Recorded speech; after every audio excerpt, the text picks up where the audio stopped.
When I was 16 years old, I was training every single day of the year.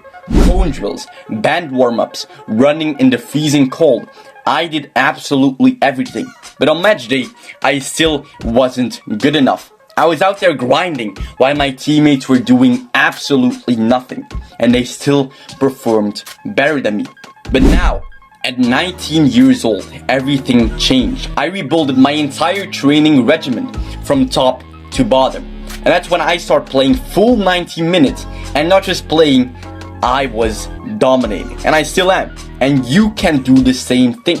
So don't click away and watch this before your next solo training session. Now before I dive deep into what actually needs to change and what doesn't, make sure to like the video and subscribe for more football wisdom like this. Also, every weekend I host a completely free private group call in my Discord server. In there, I answer all of your questions and doubts with 100% clarity. Alright, let's get back to the video. Let's start with number 1, the warm-up. I see many of you, with all due respect, fools warming up with bands, doing band work. But do you actually know what band work does? And a lot of you will say, yeah, it warms up my muscles. But it isn't that simple. When you're doing band work, you're activating your muscles in isolation. So why do you expect him to work as one unit on the field? Have you ever seen a cheetah or a gazelle warming up with a band before they sprint, run, or move? Never. Or at least I have never seen them doing that. We are the only species that does that because we're just following what we've been told without analyzing or evaluating. I would call that typical human behavior. Now, same goes with stretching. Static stretching before football is bad because it relaxes your muscles when they actually need to be switched on. And your body has a natural elastic system called fascia. Basically, you're built in spring. Now, when you do long static stretches, you loosen that spring. When the spring is loose, you lose speed, explosiveness, and power. And that's why stretching before a game makes you feel slow and heavy.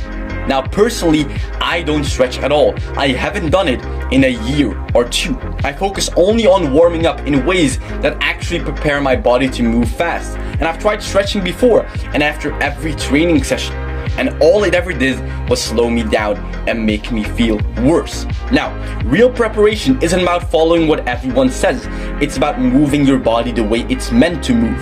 Exercise like a simple dynamic movement, A-skips, high knees, hip openers, movements we actually use on the field. Number 2, the main session. Now I like to split the main session into 3 parts. Number 1 is juggling. Every footballer must know how to juggle. The more you practice, the better your touch and control becomes.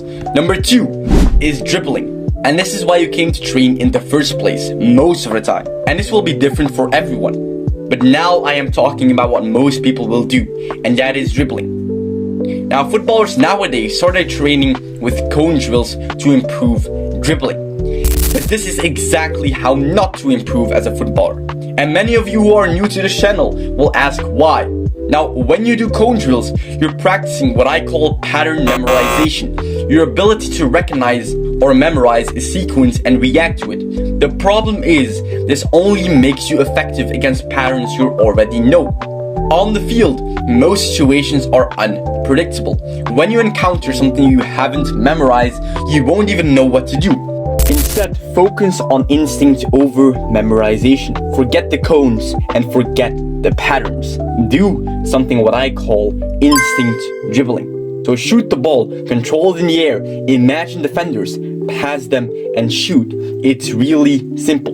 And this trains your mind to react to situations instead of trying to predict them. On match day, this is what will make you unpredictable. And not just following patterns, but truly creating and reacting in the moment. Number 3 is shooting. I didn't develop my shot by just spending hours and hours on free kicks. I improved it by using what I call the 4 repetition rule. Now here is how it works. Start from your position on the field. If you're a right back, go to the right back position. If you're a midfielder, go to the midfield. If you're a winger, go to your winger position, left or right, it doesn't matter.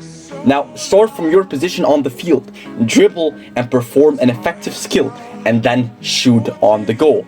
Do this for 4 reps, take a short break, and repeat 4 more times. That's it. Now, why 4 reps? Ronaldo uses exact approach at Manchester United to improve his shooting, because he realized something very important. The majority of players take too many shots back to back and end up training fatigued. And this is not quality. He figured out that doing fewer, more focused repetitions keeps every shot explosive and intentional. And this is just like in a match where you sprint, rest, and then explode again. It trains quality, focus, and match realism all at once. Now, when you practice, focus on accuracy first. Aim for the side netting. Once accuracy becomes automatic, then start increasing power. Build precision first and power second. Now follow this method and you will develop a shot that is not just strong, but precise, efficient, and dangerous in real game situations. Now number 3 is the cool down or the end of the training session. This is the part of the session where you can focus on things like penalties or free kicks, something small, because I see too many players practicing these at the beginning of their session, not knowing that these things are actually the least important. So save them for the last 15 to 20 minutes of your session when your main training is done. And here's something important: when you finish your training, make sure to run a lap or 2 around the field, because it helps your body gradually recover. It flushes out lactic acid from your muscles, that prevents stiffness and lowers the risk of injury. Also, don't forget that the training session actually starts before you even arrive at the field. At home, ask yourself, have you done your myofascial release or your fascia exercises so your body recovers properly and you're ready to go the next day? Now guys, that's it for this video on how your solo training session should go. If you want to improve by seeing more football wisdom like this, don't forget to like and subscribe. I'm rooting for you always. See you in the next video. Peace.